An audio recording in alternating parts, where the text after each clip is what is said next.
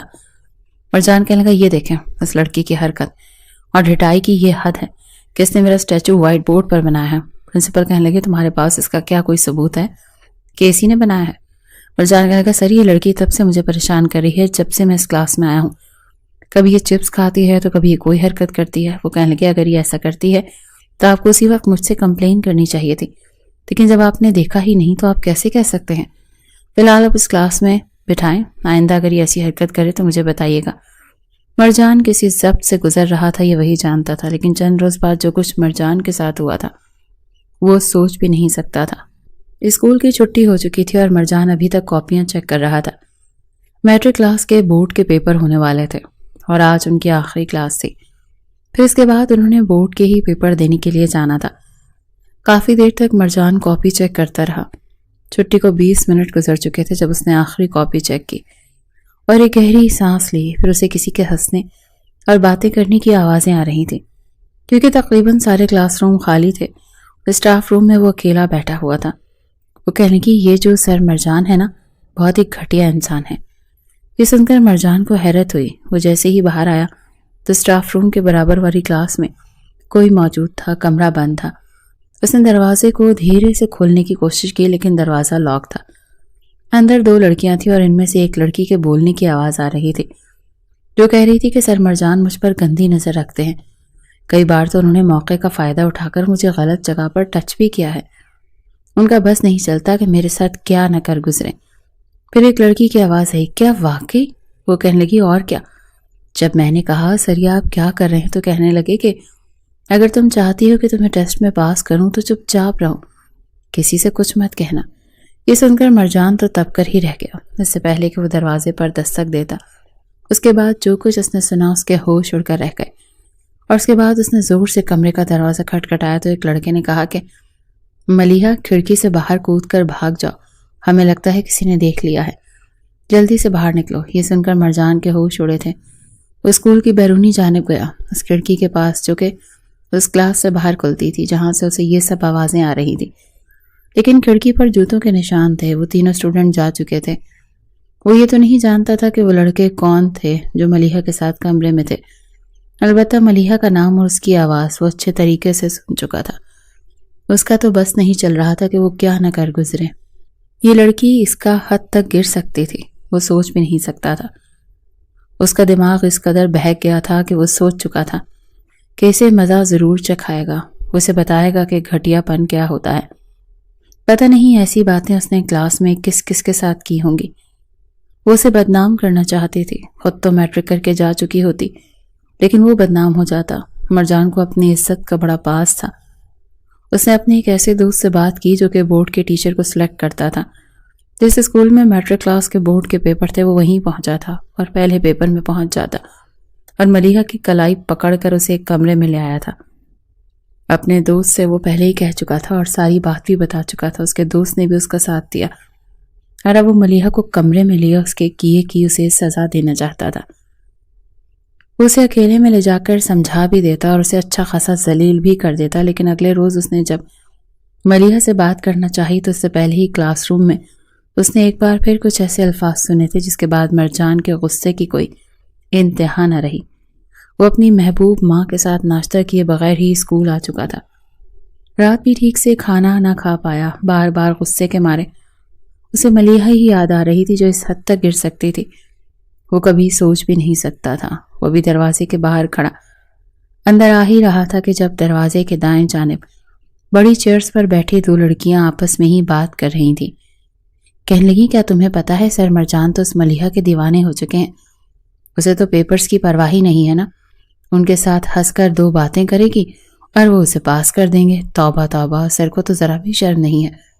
اگر میرے پیرنٹس کو پتا چلا کہ اسکول کا ماحول ایسا ہو چکا ہے اور یہاں پر مرجان سر جیسے سر آ چکے ہیں تو وہ تو مجھے اسکول سے ہی نکلوا دیں گے. ان کی باتیں سن کر رہی صحیح کسر بھی نکل چکی تھی. مرجان کو یہ نوکری پہلے ہی بڑی مشکل سے ملی تھی. اب تک وہ ایک مناسب نوکری کی تلاش میں ہی ادھر سے ادھر بھٹکتا رہا تھا اور اب جب وہ عزت کی روٹی کمانا چاہتا تھا سر پر ماں اور بہن کی ذمہ داریاں الگ سوار تھی، تو ایسے میں اس لڑکی نے مرجان کو بدنام کرنا شروع کر دیا تھا۔ مرجان جیسے شخص کے لیے یہ بات ہضم کرنا آسان نہیں تھی، اور یہی وجہ تھی کہ وہ آج اسے کلاس روم میں بند کر چکا تھا۔ جہاں باقی کے اسٹوڈنٹس موجود تھے وہاں سے یہ کمرہ کافی دور تھا، کوئی بھی ملیحہ کی سسکیوں کو نہیں سن پا رہا تھا۔ وہ گھبراتے ہوئے سر کو دیکھتے ہوئے یہ کہہ رہی تھی کہ میں نے کچھ نہیں کیا، پلیز میرے ساتھ کچھ بھی مت کریں، میں وعدہ کرتی ہوں میں دوبارہ آپ کے ساتھ کسی بھی طرح کا کوئی مذاق نہیں کروں گی، میں تو آپ کی طرف دیکھوں گی بھی نہیں، ویسے بھی میرا یہ آخری سال تو ہے اس اسکول میں وعدہ کرتی ہوں آپ کو میری شکل کبھی دیکھنے کو بھی نہیں ملے گی، پلیز۔ وہ روتے ہوئے اپنی شرٹ کے اوپر کے بٹن کھول رہی تھی کہ اس کے ہاتھ وہیں پر رک گئے۔ مرجان نے جب اس کے رکتے ہاتھوں کو دیکھا تو اگلے ہی پل ساتھ پڑی ہوئی کرسی پر پڑے ڈنڈے کو اٹھا لیا اور ڈنڈا اس کے ہاتھ پر مار دیا۔ اس کی انگلیاں سرخ ہو چکی تھی، کہنے لگا جلدی کرو، تمہاری یہ ساری مزاحمتیں، یہ صفائیاں اب میرے کسی کام کی نہیں ہیں، جلدی کھولو۔ مرجان ٹانگ پر ٹانگ چڑھائے بیٹھا یہ منظر دیکھ رہا تھا جب روتے ہوئے اس نے سارے بٹن کھول دیے تھے۔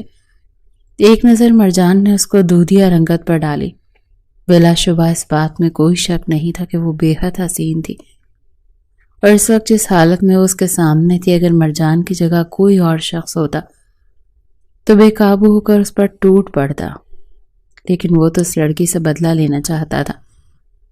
وہ اپنی جگہ سے اٹھا اور آگے بڑھ کر اپنا ہاتھ اس کی گردن پر رکھ دیا اور اس کی گردن کو مضبوطی سے اپنے ہاتھوں میں جکڑ رہا تھا، یہاں تک کہ اس سے سانس لینا بھی دوبھر ہو گیا۔ وہ سانس نہ لینے کی وجہ سے ہانپ رہی تھی، آنکھوں سے آنسو گر رہے تھے۔ اس سے پہلے کہ وہ رحم کی بھیک مانگتی، مرجان نے اس کے لبوں کو اپنی گرفت میں لے لیا۔ وہ دوہری اذیت سے دوچار ہو رہی تھی جب ایک ہی جھٹکے سے مرجان نے اس کی شرٹ کو کھینچ کر الگ کیا تھا۔ اس کے لبوں پر کفل لگا چکا تھا، چاہ کر بھی وہ کچھ بول نہیں پا رہی تھی جب مرجان نے اپنی شدتیں اس پر لٹانی شروع کر دی۔ ایک پل کو وہ یہ بھی بھول چکا تھا کہ وہ بدلہ لینے کے لیے اس لڑکی کے قریب آیا ہے۔ اس پر جنون سوار ہو چکا تھا، ہر ایک چیز کو بھولے وہ اس کے ساتھ حدود تجاوز کرتا چلا گیا۔ تکلیف اور اذیت کیا ہوتی ہے وہ سب کچھ اس وقت ملیحہ محسوس کر رہی تھی۔ وہ چیخنا چاہتی تھی، چلانا چاہتی تھی، مدد کے لیے پکارنا چاہتی تھی، لیکن اس کی ہچکیاں اس کے حلق میں ہی دم توڑ رہی تھی۔ پورا وجود کانپ رہا تھا، لیکن مرجان جیسا بھرپور مرد جو عمر میں اس سے 12 سال بڑا تھا اس پر اپنی شدتیں لٹاتا جا رہا تھا۔ جب تک اس کا جی نہ بھرا وہ اس کے وجود کو اپنی شدتوں کا نشانہ بناتا رہا۔ ملیحہ کی گردن پر کاٹے جانے کے کئی نشان تھے، اس کے کاندھوں پر سرخ نشان صاف نظر آ رہے تھے کہ اسے کسی مرد نے بڑی فرصت سے اپنی گرفت میں لے کر اپنی شدتیں اس کے وجود پر لٹائی ہیں۔ جب اسے اذیتوں سے دوچار کر چکا تو ایک جھٹکے سے اسے غصے سے جدا کیا تھا۔ ملیحہ کی حالت یوں تھی جیسے اس کے جسم میں جان ہی باقی نہ رہی، وہ فرش پر گری آنکھیں موندے بے حال ہو چکی تھی۔ حقارت بھری نظر اس نے اس ملیحہ پر ڈالی جس کے منہ سے جو الفاظ اس نے اس روز سنے تھے وہ اسے مزید غصہ کرنے پر مجبور کر رہے تھے۔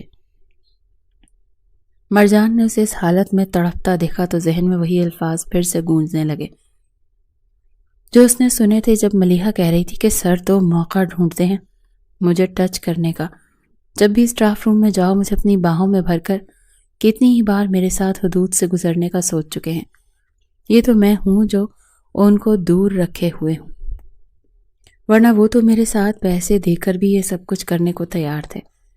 یہ الفاظ سن کر ہی مرجان کو سب سے زیادہ غصہ آیا تھا۔ وہ اسے اسی حالت میں چھوڑ کر اس کا اسکارف اور شرٹ اس کے وجود پر پھینک چکا تھا اور ایک جانب کو تھوک کر کہنے لگا یہ ہے تمہاری اصل اوقات، تم نے مجھے بدنام کیا تھا نا، اب خود کو دیکھ لو کس حالت میں پہنچ چکی ہو۔ یہ یاد رکھنا کہ جب ایک شریف انسان بدلہ لینے پر آئے تو وہ کس حد تک جا سکتا ہے۔ آئندہ کے بعد تم کسی شریف شخص پر الزام لگانے کے قابل نہیں رہی۔ یہ کہہ کر وہاں سے باہر آ چکا تھا۔ کتنی ہی دیر تو وہ زندہ لاش بنی وہاں پر پڑی رہی۔ کچھ ہی دیر پہلے جو کچھ اس کے ساتھ ہوا وہ ابھی تک اپنی آنکھوں کے سامنے منظر کو چلتے ہوئے محسوس کر رہی تھی۔ روتے ہوئے اس نے اپنے آپ کو ٹھیک کیا، اسے یہ پیپر ہر حال میں دینے تھے۔ رہ رہ کر اسے وہ وقت یاد آ رہا تھا جب اسکول میں ہر ٹیچر اور سر کے ساتھ ہنستی مسکراتی شوخ انداز میں باتیں کیا کرتی تھی، یہاں تک کہ اسکول کے پرنسپل کے ساتھ بھی اس نے بہت بار مذاق کیے تھے، لیکن ہر کوئی نہ جانے کیا دیکھ کر اسے نظر انداز کر دیا کرتا۔ کسی نے بھی اس کے ساتھ یہ حرکت نہیں کی جو سر مرجان کر چکے تھے۔ وہ پھوٹ پھوٹ کر رو رہی تھی، اٹھ کر گھسیٹتے ہوئے قدموں کے ساتھ۔ جب اس نے کمرے کے باہر قدم رکھنا چاہا تو اس کی نظر سامنے کے بورڈ میں لگے ہوئے کانچ پر پڑی۔ اپنا عکس دیکھ کر اسے خود سے صحیح معنوں میں اغارت اور نفرت محسوس ہو رہی تھی۔ وہ اپنے دونوں ہاتھوں سے اپنا منہ نوچ چکی تھی، خود کو ہی گالی دے کر کہنے لگی، یہی ہونا چاہیے تھا تمہارے ساتھ، یہی اصل اوقات ہے تمہاری جو تمہیں سر مرجان دکھا کر گئے تھے۔ تم اسی قابل تھیں، تم اپنی اصلیت بھول کر خود کو بڑھا چڑھا کر لوگوں کے سامنے پیش کرتی تھی۔ یہی ہونا چاہیے تھا ملیحہ تمہارے ساتھ، یہی ہونا چاہیے تھا۔ وہ روتے ہوئے دوبارہ کمرہ امتحان میں گئی۔ وہ کمرہ امتحان میں داخل ہوئی تو ہر کوئی سر اٹھا کر اسے دیکھ رہا تھا۔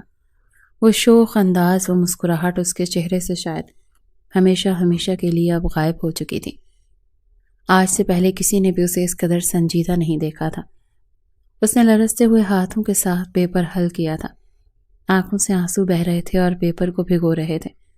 اس کے ساتھ بیٹھی اس کی سہیلیوں نے پوچھنا بھی چاہا کہ کیا ہوا ہے تمہیں، کیا کہا تم سے سر مرجان نے، بتاؤ، لیکن وہ چاہ کر بھی کچھ بول نہیں پائے۔ بس خاموشی سے پیپر حل کرنے کے بعد وہ وہاں سے باہر نکل گئی تھی۔ خود کو گھسیٹنے کے انداز میں وہ اپنے گھر پہنچی تھی۔ جیسے ہی گھر میں قدم رکھا تو اندھیرا پھیل چکا تھا۔ اس کی ماں اس وقت صحن میں لکڑیاں جلائے ہنڈیاں چڑھا چکی تھی۔ پورے گھر میں دھواں پھیل رہا تھا۔ جیسے انہوں نے ملیحہ کو دیکھا تو خود بھی کھانستے ہوئے کہنے لگی، بیٹا آ گئی پیپر دے کر، کیسا ہوا پیپر؟ ایسا کرو جلدی سے کمرے میں چلی جاؤ اور دروازہ بند کر لو۔ ایک تو کل رات بارش میں یہ لکڑیاں باہر ہی پڑی رہ گئیں، تمہارے ابا کو کہا بھی کہ جاؤ جا کر خشک لکڑیاں لا دو، مگر کہتا ہے اگر ان پیسوں سے خشک لکڑیاں لے آیا تو سبزی کے لیے پیسے نہیں بچیں گے۔ اب دیکھ لو یہ پورا گھر دھوئیں میں ڈوبا پڑا ہے۔ وہ بہت کچھ بول رہی تھی، لیکن ملیحہ نے یہ سوچ کر شکر ادا کیا کہ دھوئیں میں ماں اس کا چہرہ نہیں دیکھ پائی۔ اس کے گال پر موجود کھرچیں، اس کی گردن پر موجود وہ نشان۔ وہ چپ چاپ اپنے کمرے میں گئی تھی، بیڈ پر اوندھے منہ لیٹ گئی۔ اگلے روز اسے چھٹی تھی، بغیر کھائے وہ یوں ہی اوندھے منہ لیٹی رہی۔ دنیا کے سامنے خود کو امیر ثابت کرنے والی ملیحہ فاروق ایک عام سے ڈرائیور کی بیٹی تھی، جو بڑے بڑے محلوں کے خواب دیکھتی ہوئی بڑی بڑی گاڑیوں میں گھومنے والی، مگر اب تک اس کا صرف ایک ہی شوق پورا ہوا تھا اور وہ بڑی گاڑیوں میں گھومنے کا تھا۔ چونکہ فاروق صاحب ایک بنگلے میں بطور ڈرائیور اپنی ڈیوٹی سر انجام دے رہے تھے، ساتھ ہی اس کی ماں بھی اس بنگلے میں جھاڑو پوچھا کیا کرتی تھی۔ دونوں میاں بیوی مل کر جو بھی کماتے وہ گھر کے خرچ کے ساتھ ساتھ اپنی بیٹی کی پڑھائی پر بھی لگا رہے تھے۔ ملیحہ کو پڑھنے کا بے حد شوق تھا۔ اپنے ماں باپ کو وہ یہ پہلے ہی کہہ چکی تھی کہ فکر مت کریں، دیکھیے گا آپ کی بیٹی کیسے دن دگنی اور رات چگنی ترقی کرے گی، بڑے بڑے آفس میں بیٹھ کر کام کیا کرے گی اور لوگ میرے ماں باپ کو سلیوٹ کیا کریں گے۔ ملیحہ جب اونچے اونچے خواب دیکھتی تو اس کے ماں باپ بھی دل ہی دل میں اس کی دعاؤں کی قبولیت کے لیے خدا کے حضور دعا کرنے لگتے، مگر انہیں کہاں خبر تھی کہ ان کی بیٹی آج کس نوبت کو پہنچ چکی ہے۔ صرف اور صرف اپنے مذاق اور شوخ مزاجی کی وجہ سے وہ پہلے تو گھٹنوں پر سر رکھے کتنی ہی دیر روتی رہی۔ اس نے کیا اس قدر سر مرجان کو تنگ کیا تھا کہ وہ اس حد تک گر سکتے تھے؟ جیسے جیسے اس کا دماغ ٹھنڈا ہوا وہ سوچنے لگی۔ جب اس نے خود کو آئینے میں دیکھا تو اسے ایک بار پھر اپنی گردن پر مرجان کا لمس محسوس ہونے لگا، جب وہ اس کے کان کے قریب آ کر کہہ رہا تھا، کیا کہا تھا تم نے؟ میں نے تمہیں گندی نظروں سے دیکھا، تمہیں ٹچ کیا، مجھے بدنام کرنا چاہتی تھی تم۔ آج میں تمہیں کسی شریف کے قابل نہیں چھوڑوں گا۔ یہ الفاظ بار بار اس کے ذہن میں گونج رہے تھے۔ وہ بھلے ہی آج تک ٹیچروں کو تنگ کرتی آئی تھی، لیکن اس نے کبھی بھی اس انداز میں کسی سے بات نہیں کی تھی، نہ ہی سر مرجان کو بدنام کرنے کی کوشش کی تھی۔ وہ کیسی باتیں کر رہے تھے، دل ہی دل میں سوچ کر ملیحہ کو اپنے وجود سے گھن آ رہی تھی، بلکہ سر مرجان سے بھی نفرت محسوس ہو رہی تھی، جس نے اس کی زندگی کو برباد کرنے میں کوئی کسر نہیں چھوڑی تھی۔ وہیں مرجان جب اپنے گھر گیا تو کافی پرسکون دکھائی دے رہا تھا۔ جلدی فارغ ہو کر اپنی ماں اور بہن کے ساتھ آج وہ مدتوں بعد رات کا کھانا مل کر کھا رہا تھا۔ سامنے اس کی بہن بیٹھی مسکرا کر اپنی پڑھائی کے بارے میں بتا رہی تھی، اور وہ اسے مسکراتا دیکھ کر نہ جانے کیوں مرجان ایک ٹھنڈی سانس خارج کر گیا۔ بے ساختہ اس کے ذہن میں ملیحہ کی تصویر بن گئی. کیا وہ بھی اس وقت یوں ہی اپنی فیملی کے ساتھ بیٹھ کر ہنس رہی ہوگی؟ یہ سوچ کر جب مرجان کے دل میں آئی تو وہ اگلے پل ماتھے پر بل ڈال چکا تھا. حقارت پھر سے پنپنے لگی. سوچنے لگا وہ اسی قابل تھی. اس جیسی لڑکیوں کے ساتھ یہی ہونا چاہیے جو کسی شریف خاندان کی لگتی ہی نہیں ہے. بے حیا کہیں کی. کھانا کھا کر کچھ دیر اپنی ماں اور بہن کے ساتھ بیٹھنے کے بعد وہ کمرے میں جا چکا تھا، لیکن وہ ساری رات اس کی کروٹیں بدلتے گزر گئی. اگلے 2 روز ایسے ہی بے چینی سے گزرے. تیسرے روز وہ ایک بار پھر ہال میں ڈیوٹی دے رہا تھا. جب باقی اسٹوڈنٹس کمرے میں آئیں تو ملیحہ بھی وہیں پر آئی تھی، بالکل خاموش، سر جھکائے، چپ چاپ. وہ اپنی سیٹ پر بیٹھی تھی. وہاں پر اس اسکول کی باقی لڑکیاں بھی موجود تھیں. ایک لڑکی جس کا نام مہجبین تھا، اس نے سر کو اپنے قریب راؤنڈ لگاتے دیکھا تو اگلے پر ہنس کر کہنے لگی، سر کون سی سزا دی ہے آپ نے ملیحہ کو؟ جب سے آپ اسے بازو سے کھینچ کر باہر لے کر گئے ہیں اس دن کے بعد سے تو اس کو جیسے چپ لگ گئی ہے، ورنہ اتنے سالوں میں، گزشتہ 10 سالوں سے ہم اس لڑکی کو جھیلتی آ رہی ہیں، لیکن یہ لڑکی تو اچھے اچھوں کو سیدھا کر دیتی تھی. ساتھ ہی کچھ فاصلے پر بیٹھی ہوئی ملیحہ کے تو ہاتھ پاؤں نیلے پڑنے لگے جب مرجان نے بھی دبی دبی غراہٹ کے ساتھ کہا، ایسا سبق یاد کروایا ہے کہ اگلے آنے والے 10 سالوں میں بھی نہیں بھولے گی. دوبارہ کسی کا تماشا بنانے سے پہلے 10 بار سوچے گی. اس کے ہاتھ ایک بار پھر لرز رہے تھے. بڑی مشکل سے اس نے پیپر حل کیا تھا. سر مرجان کے تو وجود سے بھی اسے خوف آ رہا تھا. وہ وہی لڑکی مہجبی ایک طنزیہ نظر اس پر ڈالنے کے بعد ہنسی تھی. نہ جانے کیوں سے ملیحہ کو اس حالت میں دیکھ کر کافی خوشی محسوس ہو رہی تھی. جلدی سارے بورڈ کے پیپر ختم ہو چکے تھے اور آخری بار تمام لڑکے لڑکیوں کو ایک بار پھر اسکول میں گیٹ ٹوگیدر کیا گیا تھا، لیکن ملیحہ نہیں گئی تھی. جب سے 10ویں کلاس میں آئی تھی اس نے اس آخری گیٹ ٹوگیدر کا بڑا پلان بنا رکھا تھا کہ ٹیچرز کو یوں تنگ کرنا ہے، سب ٹیچرز کو ان کی پوری عادات بتا کر اسٹیج پر ڈرامہ پیش کرنا ہے. وہ اچھا خاصا ڈرامہ پلان کر چکی تھی، لیکن آج یہ اسکول بالکل بے رونق تھا. 10ویں کلاس کے لڑکے لڑکیاں سبھی موجود تھے، مگر ان میں ملیحہ نہیں تھی. یہاں تک کہ پرنسپل نے بھی کہہ دیا کہ ملیحہ کہاں ہے. ملیحہ کے بغیر تو یہ محفل بالکل بے رونق لگ رہی ہے. یہاں تک کہ ملیحہ کو کال بھی کی گئی، لیکن وہ اپنا نمبر بند کر چکی تھی. نہ جانے کیوں مگر اس روز مرجان کو بار بار وہ وقت یاد آیا تھا. اندر ہی اندر اسے اب پچھتاوا ہو رہا تھا. وہ خود سے ہی سوال کرنے لگا کہ کہیں اس نے اس لڑکی کو اس کی غلطی سے بڑھ کر سزا تو نہیں دے دی. وہ اسے ڈانٹ کر بھی تو سمجھا سکتا تھا، یا پھر اس کے ماں باپ کو بلاتا. اس کا باپ بھائی تو لازمی ہوگا، اسے بلا کر اس کی اصل حقیقت بتاتا. دل و دماغ کی جنگ میں وہ پوری طرح سے ڈسٹرب ہو کر رہ چکا تھا. تبھی مرجان کو یہاں پر اس کا ایک عزیز دوست کہہ رہا تھا کہ ان دونوں تو ویسے بھی اسکول میں چھٹیاں ہو چکی ہیں. اگر تم چاہو تو سیٹھ صاحب اپنے بچوں کو پڑھانے کے لیے ایک ٹیوٹر کو ڈھونڈ رہے ہیں، تنخواہ بھی اچھی دیں گے. جیسے ہی مرجان نے یہ سنا تو سب کچھ بھول بھال کر کہنے لگا، ہاں ہاں کیوں نہیں، میری وہاں بات چلا دو. ویسے بھی ان دنوں مجھے پیسوں کی اشد ضرورت ہے، جانتے تو ہو ہمارے گھر کے حالات، اماں کی دوائیاں دن بدن مہنگی ہوتی جا رہی ہیں، آئے روز کوئی نہ کوئی ٹیسٹ ہوتا رہتا ہے.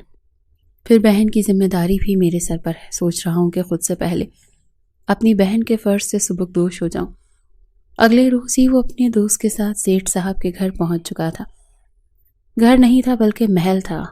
محل. ایک نظر جب اس نے اس گھر پر ڈالی تو جیسے ستائشی نظروں سے اس بنگلے نما گھر کو دیکھتا ہی رہ گیا اور ایک ٹھنڈی سانس خارج کر کے رہ گیا. بے شک میرا اللہ کسی کو رزق دے کر آزماتا ہے تو کسی کو اس سے محروم کر کے پل پل خواہشوں سے ترستا ہوا. بے شک وہ ذات تو بہترین عطا کرنے والی ہے. نہ جانے کیوں مگر اسے اندر ہی اندر کچھ ایسی شرمندگی سی محسوس ہو رہی تھی کہ خدا کا نام لیتے ہوئے بھی اسے خوف آ رہا تھا. فجر کی نماز پڑھنے والا مرجان کے روز سے مصلے پر کھڑا نہیں ہو پایا تھا. اسے خوف آتا تھا. بلا شبہ اس نے ایک لڑکی کے ساتھ غصے اور انتقام کی آڑ میں بہت کچھ غلط کر دیا تھا. وہ اسی سوچ میں گم سیٹھ صاحب کے سامنے حاضر ہوا جو انتہائی خوش اخلاق شخص تھے. انہوں نے اپنے بچوں سے ملوایا جو کہ 9 کلاس کے اسٹوڈنٹ تھے. تنخواہ بھی وہ اسکول کے مقابلے میں صرف 2 گھنٹے انہیں پڑھانے پر اچھی خاصی دے رہے تھے. یوں سیٹھ صاحب نے مرجان سے کہا، آپ کو ٹرانسپورٹ کی فکر کرنی نہیں چاہیے. میرا ڈرائیور روز آپ کو آپ کے گھر سے لے آیا کرے گا اور آپ کو چھوڑ بھی آئے گا. مرجان خوش ہو چکا تھا. کچھ دیر وہاں پر بیٹھنے کے بعد اس نے بچوں کو پڑھایا اور پھر ڈرائیور کے ساتھ گھر کی طرف چل دیا. ایک روز جب مرجان ڈرائیور کے ساتھ گاڑی میں آ رہا تھا تبھی ڈرائیور کے فون پر کال آنے لگی۔ ہیلو، ہاں بیٹا، کیا ہو گیا؟ سب خیر تو ہے؟ ارے بیٹا، رو کیوں رہی ہو؟ تمہاری اماں کو کیا ہو گیا بتاؤ؟ گاڑی کو بریک لگ چکی تھی۔ ڈرائیور کی یہ بات سن کر مرجان بھی چونک گیا تھا۔ اسے یہ تو پتا تھا کہ ڈرائیور کے ساتھ آتے جاتے ہوئے کہ وہ اس کے ساتھ بات چیت بھی کرتا رہتا تھا۔ اسے اپنے جیسے مڈل کلاس لوگ بے حد پسند تھے۔ اسے یوں پریشان دیکھ کر کہنے لگا، کیا ہوا انکل، سب خیر تو ہے؟ ڈرائیور کہنے لگا، اگر آپ کو پریشانی نہ ہو تو میں گاڑی کو اپنے گھر کی طرف موڑ لوں، میرا گھر یہیں پاس میں ہے۔ میری بیوی بے ہوش ہو گئی ہے، میری بیٹی بہت رو رہی ہے، پتہ نہیں کیا ہو گیا اسے۔ مرجان نے فوراً انہیں گاڑی اپنے گھر کی طرف لے جانے کا کہا۔ پریشانی تو اسے بھی ہو چکی تھی۔ گاڑی ایک بوسیدہ سے گھر کے باہر آ کر رکی، جس کا دروازہ بھی زنگ آلود تھا۔ فوراً ڈرائیور اتر کر گھر کے اندر گیا۔ وہ گاڑی میں ہی بیٹھا پریشان حال اسے دیکھ رہا تھا جب گھر کا دروازہ کھلا اور اس ڈرائیور اور ایک نوجوان لڑکی نے ایک عورت کو تھام کر باہر لائے۔ فوراً اس عورت کو فرنٹ سیٹ پر ساتھ بٹھایا۔ مرجان کی نظریں تو اس عورت پر رکی ہوئی تھیں جو گہرے سانس لے رہی تھی، مگر جیسے ہی اس کی نظر روتی ہوئی آواز پر پڑی تو کان میں ایک بار پھر وہی سسکیاں گونج گئیں جو ملیحہ کی تھیں۔ کرنٹ کھا کر اس نے سامنے دیکھا۔ عام سے لباس میں ملبوس ملیحہ نے رو رو کر اپنی آنکھیں سرخ کر لی تھیں۔ وہ روتے ہوئے کہہ رہی تھی، ابا، امی کو کچھ نہیں ہوگا نا؟ میں آپ کے ساتھ چلوں؟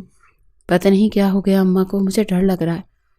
اس کی نظریں تو ملیحہ کے چہرے پر ہی مرکوز رہ چکی تھی جب ملیحہ کا باپ کہنے لگا، بیٹا کچھ نہیں ہوگا، تمہاری ماں کو ابھی ڈاکٹر کے پاس لے کر جائیں گے، وہ ٹھیک ہو جائیں گی۔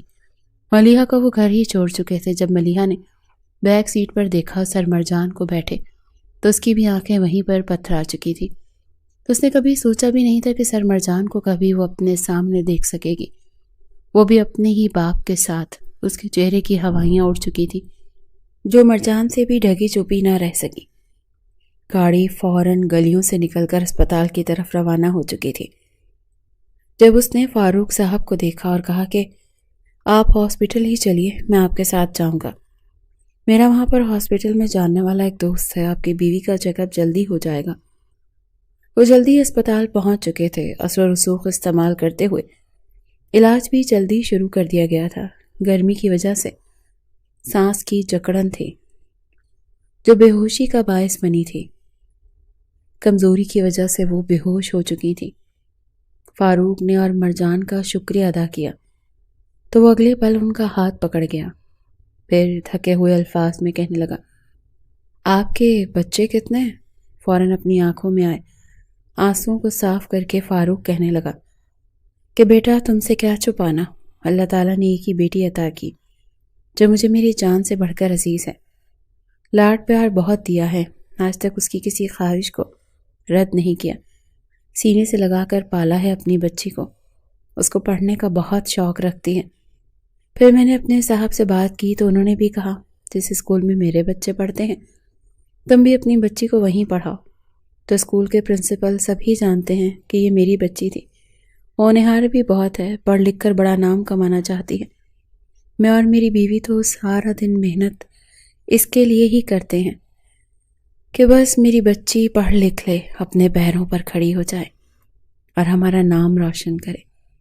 مرجان چپ چاپ فاروق کی باتیں سن رہا تھا۔ اگر اسے پتہ چل جاتا کہ وہ اس کی بیٹی کے ساتھ کیا کر چکا ہے تو شاید وہ تو مارے صدمے کے ہی یہاں پر اپنا دم توڑ دیتے۔ مرجان ان سے الوداع لے کر وہاں سے چلا تو آیا، مگر اس کا رخ اپنے گھر کی طرف نہیں تھا بلکہ فاروق کے گھر کی طرف تھا۔ وہ گھر میں اکیلی بیٹھی ہاتھ میں تسبیح لیے اپنی ماں کے لیے دعا کر رہی تھی جب دروازے پر دستک ہونے لگی۔ گھبراتے ہوئے اس نے بغیر پوچھے دروازہ کھول دیا تھا، یہی سمجھی کہ شاید دروازے پر ابا ہی ہوں گے، مگر سامنے مرجان کو دیکھ کر اس کے ہوش اڑ چکے تھے۔ اس کی آنکھوں کی پتلیاں تو جیسے پھرنے لگی۔ جلدی سے اس نے دروازہ بند کرنا چاہا مگر مرجان اندر آ چکا تھا۔ کہنے لگا، خبردار کوئی ڈرامہ مت لگانا۔ وہ سہم کر دور ہٹی، روتے ہوئے کہنے لگی، آپ کیا چاہتے ہیں؟ آپ کتنا برباد کریں گے مجھے؟ کیا من نہیں بھرا مجھے نوچ نوچ کر کھانے کے بعد آپ کا؟ آپ کیا میرے باپ کے سامنے مجھے رسوا کرنا چاہتے ہیں؟ مرجان نے اس کے لبوں سے یہ سنا تو وہ بھی بپھر چکا تھا۔ کہنے لگا شرم آنی چاہیے تمہیں، تمہارے ماں باپ کتنے نیک ہیں، شریف ہیں، دونوں تمہاری پڑھائی کی خاطر دن رات ایک کر رہے ہیں، محنت کر رہے ہیں، اور تم اسکول میں یہ بتاتی پھرتی ہو کہ تم کوئی بہت ہی امیر کبیر باپ کی بیٹی ہو۔ اپنا نخریلا انداز دیکھا ہے تم نے؟ اگر تمہارے باپ کو پتہ چل جائے کہ تمہاری حقیقت کیا ہے تو جانتی ہو وہ جیتے جی مر جائیں گے۔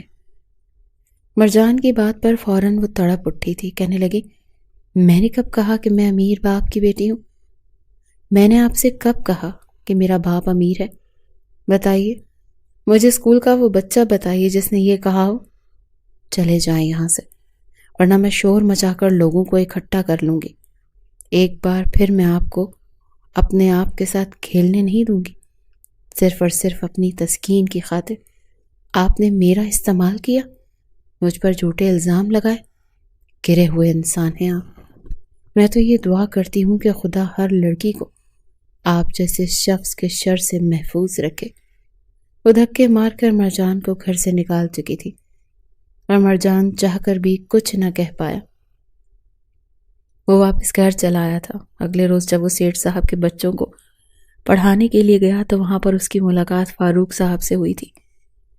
بار بار ذہن میں ملیحہ کا روتا چہرہ اور وہ انداز گھوم رہا تھا۔ وہ ملیحہ کی آواز تھی، وہ خود سے ہی ہم کلام ہوا تھا۔ کچھ عرصے بعد میٹرک کا رزلٹ آ چکا۔ جب یہ خبر سامنے آئی کہ باقی سب تو پاس ہو چکے مگر ایک اسٹوڈنٹ ہے، مہجبین، جو کہ فیل ہو چکی ہے اور دوبارہ سے اسی اسکول سے میٹرک کرنے کے لیے آ چکی ہے۔ وہ اور اس کے ساتھ موجود وہ لڑکی اور ایک لڑکا بھی فیل ہوا تھا۔ ایک بار جب مرجان پڑھا رہا تھا تو اسے اسی لڑکی کی آواز آئی جو سر مرجان کی آواز نکال کر بات کر رہی تھی۔ مرجان کو اپنی ہو بہو آواز سن کر حیرت ہوئی۔ پلٹ کر اس نے دیکھا اور کہنے لگا کون ہے؟ کس نے ابھی یہ آواز نکالی؟ کلاس کے بچے جو پہلے ہی اس لڑکی سے تنگ تھے کہنے لگے سر یہ مہجبین ہے، عجیب ہی لڑکی ہے نا، خود نہ خود پڑھتی ہے اور نہ ہمیں پڑھنے دیتی ہے، یہ تو ہر ٹیچر اور ہر اسٹوڈنٹ کی آواز نکال لیتی ہے۔ مرجان کے سر پر تو جیسے دھماکہ ہوا کہ کئی لمحات اس کی آنکھوں کے سامنے سے گزر گئے۔ اس نے کتاب وہیں رکھی اور اس لڑکی کو اپنے سامنے بلایا، پھر کہنے لگا میری آواز نکالو۔ اس نے ہچکچاتے ہوئے سر کی آواز نکالی تھی۔ اس کے بعد وہ دھیرے دھیرے باقی سب کی آوازیں بھی اس سے نکلوانے لگا۔ آخری نام اس نے ملیحہ کا لیا تھا کہ تم ملیحہ کی آواز نکال سکتی ہو؟ اس نے سوالیہ نظروں سے سر کو دیکھا اس سے پہلے کہ وہ کچھ بولتی۔ مرجان نے ایک زوردار تھپڑ اس کے منہ پر مارا تھا۔ پوری کلاس کے سامنے وہ چیخ چیخ کر پوچھ رہا تھا مجھے سچ سچ بتاؤ ورنہ اچھا نہیں ہوگا۔ وہ رو رہی تھی، معافی مانگ رہی تھی، مگر مرجان پوری کہانی سمجھ چکا تھا۔ اسے الگ اسٹاف روم میں لے گیا اور وہاں پر یہ سوال کیا تو خوف کے مارے وہ سب کچھ بتانے پر مجبور ہو گئی۔ اس کے ساتھ موجود لڑکے کو بھی مرجان کے ہاتھ لگے تو روتے ہوئے وہ بھی سب کچھ بتا چکا تھا کہ یہ شروع ہی سے ملیحہ سے جیلس ہوتی آئی ہے۔ یہی وجہ ہے کہ اس نے یہ سب کچھ کیا تاکہ ملیحہ کو سب کی نظروں میں گرا سکے، اور خاص کر آپ کی نظروں میں گرا کر اسے اسکول سے نکلوا سکے۔ مرجان کے تو سر پر جیسے بم پھٹ چکا تھا۔ یہ اس نے کیا کر دیا تھا؟ اگلے ہی پل اس نے جا کر اسکول کے پرنسپل سے بات کی۔ بلا شبہ وہ امیر کبیر باپ کی بیٹی تھی، مگر اسے اسکول سے نکلوا دیا گیا تھا۔ 4 سال تک کہیں بھی اب آگے پڑھ نہیں سکتی تھی۔ مرجان تھکے ہارے قدموں سے گھر لوٹا۔ آنکھوں سے آنسو تھے جو مسلسل بہہ رہے تھے کہ اس نے ایک معصوم بے قصور لڑکی کو اس غلطی کی سزا دی تھی جو اس نے کی ہی نہیں تھی۔ وہ پھوٹ پھوٹ کر روتے ہوئے بس سب کچھ ٹھیک کرنا چاہتا تھا۔ اگلے ہی روز اس نے اپنی ماں کو یہ فیصلہ سنایا کہ وہ اب شادی کرنا چاہتا ہے۔ فرزانہ بیگم کہنے لگیں اچھا، میں تو یہ خبر سننے کو ترس چکی تھی، کل ہی جا کر میں علیزہ کا ہاتھ مانگتی ہوں۔ مگر وہ کہنے لگا کہ علیزہ نہیں، ملیحہ، میں ملیحہ سے شادی کروں گا۔ اس نے جو کچھ کیا تھا وہ روتے ہوئے اپنی ماں کو بتا گیا۔ جسے سننے کے بعد اس کا ہاتھ بھی سیدھا اپنے سینے پر گیا تھا۔ کہنے لگی، بیٹا یہ کیا کر دیا تم نے؟ بہتر یہی ہے کہ وہ لڑکی ہماری بہو بنے۔ اگلے روز وہ رشتہ لے کر ان کے ہاں پہنچ چکے تھے۔ جب اتنے اچھے با اخلاق لڑکے کا رشتہ فاروق صاحب نے اپنی بیٹی کے لیے دیکھا تو وہ خوش ہوئے تھے، لیکن کہنے لگے کہ بیٹا تم عمر میں میری بچی سے کافی بڑے ہو اور میں اپنی بیٹی کی مرضی کے خلاف کوئی فیصلہ نہیں کروں گا۔ جب ملیحہ کو پتہ چلا کہ مرجان سر کا رشتہ ہے تو وہ انکار کر چکی تھی۔ کہنے لگی کہ نہیں، میں کبھی بھی اس سے شادی نہیں کروں گی۔ وہ کسی بھی طور مرجان سے ملنا نہیں چاہتی تھی۔ یہ مرجان کی ماں تھی جس نے اکیلے کمرے میں لے جا کر اس سے بات کرتے ہوئے اسے سمجھایا تھا، مرجان کا پیغام دیا تھا، جسے سننے کے بعد وہ پہلے سے بھی زیادہ ٹوٹ کر بکھر چکی تھی۔ وہ اپنا چہرہ ہاتھوں میں چھپا کر رونے لگی۔ کہنے لگی، مجھے تو لگا تھا شاید میرا ان سے یہ مذاق کرنا انہیں مجھ سے بدلہ لینے پر مجبور کر گیا، لیکن اب جب یہ حقیقت سامنے آئی تو میں مر کر بھی ان سے شادی نہیں کروں گی۔ یہ کہتے ہوئے وہ اپنا رخ موڑ چکی تھی۔ مرجان کی ماں کمرے سے باہر نکل آئی۔ فاروق صاحب کا اور بیوی کا یہی دل تھا کہ وہ مرجان کو اپنا داماد بنائے۔ اصل غصہ تو اسے محجبین پر آ رہا تھا جس کی وجہ سے یہ سب کچھ ہوا تھا۔ اگلے ہی روز وہ اپنے گھر سے باہر نکلی تھی، ہاتھ میں ایک چیز چھپائے۔ وہ محجبین کے گھر کے باہر آ کر کھڑی ہو گئی۔ اس وقت اس کے ساتھ کوئی بھی نہیں تھا۔ محجبین کچھ دیر بعد جب گھر سے باہر نکلی تو اس نے موقع پا کر اسے بالوں سے گھسیٹا اور بالوں سے پکڑ کر گردن سے دبوچ کر گھر کی پچھلی طرف لے جانے لگی۔ وہ چیختی ہوئی مدد طلب کر رہی تھی، مگر اس نے اسے زور سے دیوار میں مارا تھا اور اگلے ہی پل اس کے سینے پر بیٹھ کر کینچی کی نوک اس کی گردن کے پاس لے کر گئی اور تھپڑ مار کر بولی کہ بتاؤ، کیا یہ سارا کیا دھرا تمہارا تھا؟ گھبراتے ہوئے پہلے تو نفی کرنے لگی، لیکن پھر خوف کے مارے کہنے لگی کہ ہاں، میں تم سے جلتی تھی، تبھی یہ سب کچھ میں نے کیا، لیکن اب مرجان صاحب نے مجھے سزا کے طور پر نکال دیا ہے۔ غصے اور انتقام میں اس کی آنکھوں میں بدلہ اتر آیا تھا۔ اس نے اپنے ناخن اس کی گردن اور چہرے پر مارنے شروع کر دیے۔ وہ کینچی سے اس کے سارے بال کاٹ چکی تھی۔ کہنے لگی کہ تمہاری وجہ سے میرے ساتھ اتنا بڑا حادثہ ہو گیا، یہی سزا ہے تمہاری۔ وہ اسے گنجا کر کے وہیں چھوڑ کر جا چکی تھی۔ مرجان تک بھی یہ خبر پہنچی۔ کچھ روز بعد ہی ملیحہ کی ماں کا انتقال ہو چکا تھا۔ مرجان اور اس کی ماں بھی اس وقت ان کے گھر میں موجود۔ مرجان کی ماں بہن نے اسے بہت سنبھالا تھا۔ مرنے سے پہلے اس کی ماں بھی اسے مرجان کے رشتے کی بات کر رہی تھی۔ پھر ایک بار جب انہوں نے مرجان کے لیے ملیحہ کا ہاتھ مانگا تو صرف اور صرف اپنے ماں باپ کی خوشی کی خاطر وہ ہاں کر چکی تھی۔ کچھ ماہ بعد ہی وہ رخصت ہو کر مرجان کے گھر چلی گئی۔ مرجان نے اسے اپنی بیوی بنانے کے بعد ہاتھ جوڑ کر اس سے معافی مانگی تھی۔ وہ گھٹنوں کے بل بیٹھ کر اسے کہہ رہا تھا کہ جو سزا دینا چاہو دے سکتی ہوں، میں اف تک نہیں کروں گا۔ بھلے ہی عمر میں بڑا تھا، لیکن ملیحہ نے اسے کوئی خاص جواب نہیں دیا۔ وہ اس کی بیوی ہونے کے ناطے اس گھر کی ذمہ داریاں بھی سنبھال رہی تھی۔ مرجان نے اس کا ایڈمیشن بھی کالج میں کروا دیا تھا۔ وقت کے ساتھ ساتھ زخم بھرنے لگے۔ سب کچھ غلط فہمی کی بنیاد پر ہوا۔